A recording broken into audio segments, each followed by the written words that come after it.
So, kamusta po mga ka-Streetwise? Ako po si Takero Miyamoto at welcome po sa aking munting channel. So, mga kababayan, meron na pong naaresto kanina ang NBI na sangkot dito sa maanumalyang flood control project. Ito ata yung unang naaresto sa napakadaming listahan. So, as usual, syempre, itong mga bobong mga DDS, masasakit po yung mga mata nila. Ayaw na ayaw po nila makita ng mga ganyang klaseng mga achievement ang gobyernong ito. Na kesyo, bakit pipitsugin tao lang daw yung nahuli, nasaan daw po si Chis Escudero, bakit hindi raw hinuhuli si Martin Romualdez. Pero ang point natin dito, no, ito pa lang po ang simula. At ang importante, no, gumagawa ng paraan ng gobyernong ito para po magkaroon ng hustisya. Hindi po katulad ng panahon ni Digong, mga bobo kayo, no, bobo nyo. Panahon nga ni Digong mga kababayan eh.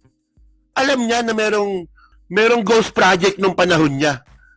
Pero wala siyang ginawa para po itama ito pagkakamali po na to. Hanggang lumaki na lang po itong issue po na to. Oh, para makuha natin yung yung narrative natin dito, no. Ito po yung kaninang nahuli. Oh. So sabi dito, no, breaking news. Engineer nga ito, no. Dennis Abagon ng DPWH Mimaropa na kabilang sa mga inisyuhan ng warrant of arrest ng Sandigan Bayan kaugnay sa reklamong malversation of public funds, arestado ng NBI sa isang bahay sa Quezon City. Tingnan ninyo ngayon po, no, yung mga nasa listahan nga po na aarestuhin, ngayon po nagtatago silang lahat. Pero alam ninyo, no, hindi po makakapagtago yung mga yan kung wala sila kakunsyaba. Doon po sa mga tao na tumutulong, dito po sa mga may arrest warrant po na to, pati po kayo aarestuhin. Pag nalaman na kayo sangkot o kasabwat para itago po itong mga tao po na to. Obstruction of justice ang tawag doon. Kasi bukod nga po dyan sa kay Dennis Abagon po na yan, may nahuli pang dalawa. Yung nagtago sa kanya. So pag-isipan nyo yan, no? Sige, subukan nyo. Kasi ako naniniwala ako na mahuhuli din po yung mga yan. Oh. So ngayon, ito yung may video ata dito, no? So, ito, may video nga dito. So ito, panoorin natin tong video na to, no?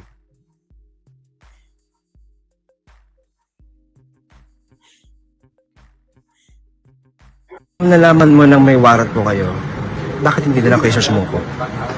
Hindi, susunod naman talaga. Kaso,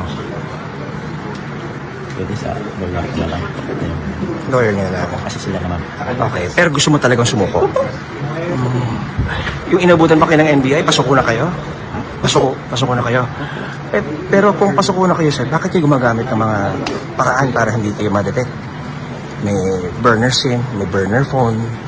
Mga po, hindi po yun. Hindi po kami naglanyan. Ha? Hindi po yun pagpaparamdam. Ano ko, patakas niya. Hindi ganon. Kasi sir, Ayan na nga po yung damit ko. Didiretso na ako. saan? Kung saan ako, yan. Abogado ko. Pero kung susuko kayo, kanina ba dapat kayo susuko? Tapos ang attorney ko po ang ano sa akin. Attorney niyo. Siya na lang po ang bahala daw. Okay. No, marami ito Actually, tandaan nyo, no? Ano pa lang to? Isang project pa lang ito. Sa isang project, mga kababayan, ng Ghost Project, dito sa unang kaso na to, 18 po silang nagkuntsabahan. So, isang proponent na si Saldico, tapos may district engineer, no, na nagkuntsabahan, kasama po dito yung SunWest. Oh. So, sa isang project pa lang, may 18 na. Paano pa sa ibang mga project pa na libo? Tandaan nyo, libo po ata ngayon yung iniimbestigahan. Libo or daan, basta daan o libo na ghost project meron po ang iniimbestigahan ngayon ng ICI. So, madaming makakasuhan dito. Anong pakiramdam niyo, sir? Ito, nandidiin po kayo dito sa flood control.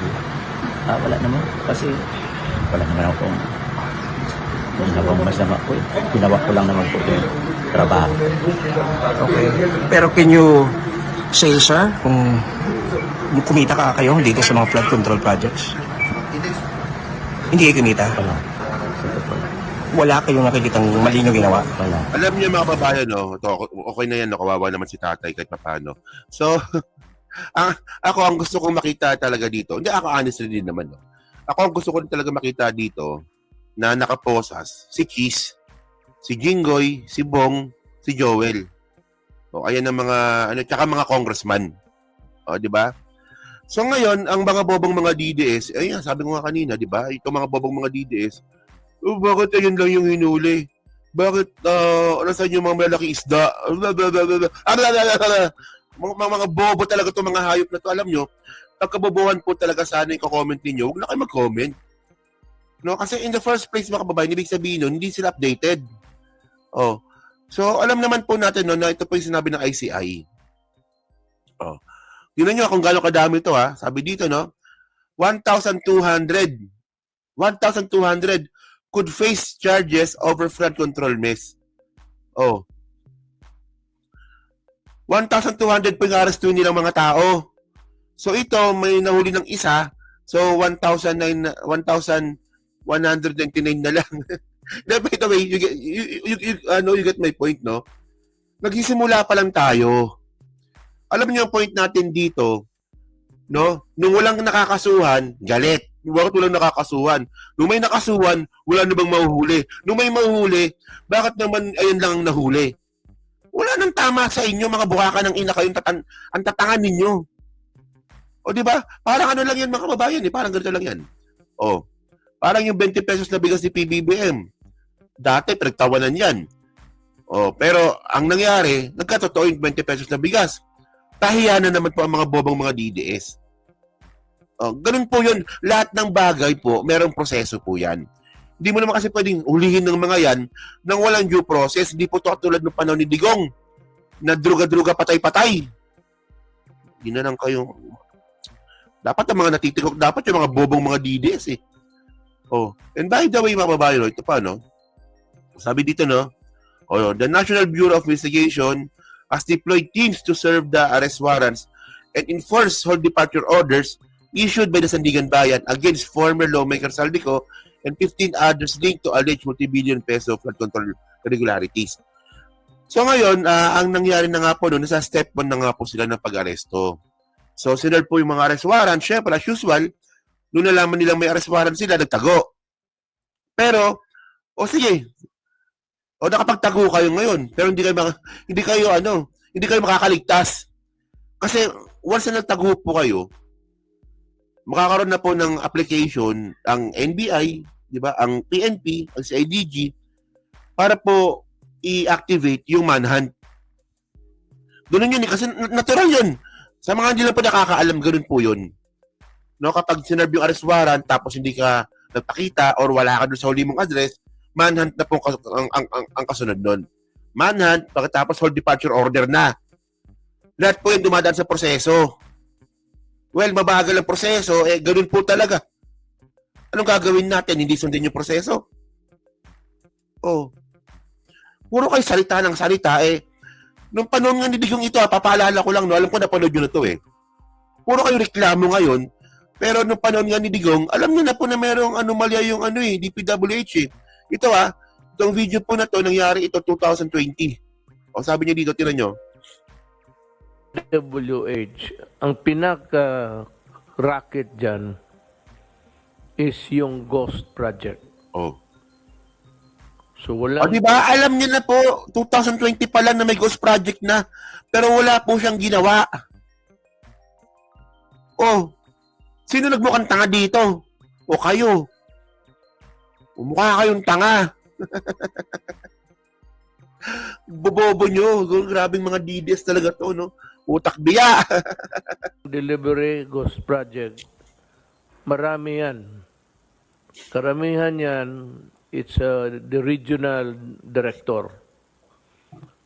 Ipapalabas nila na... Ano yung ibig sabihin nito mga streetwise, no? Kung ito nga po acknowledge na nga ni Digong na may ghost project na nga po sa DPWH, ibig sabihin nun, ang kultura nagsimula kay Digong. Posibleng ganun. Na lumala anong panahon ni PBBM. To be fair, pwedeng ganun ang nangyari. Pero, nakita nyo naman, di ba, na gumawa ng paraan si Presidente Bongbong Marcos para nga po maitama itong pagkakamali po na to. Tapos ngayon, ibabash nyo pa?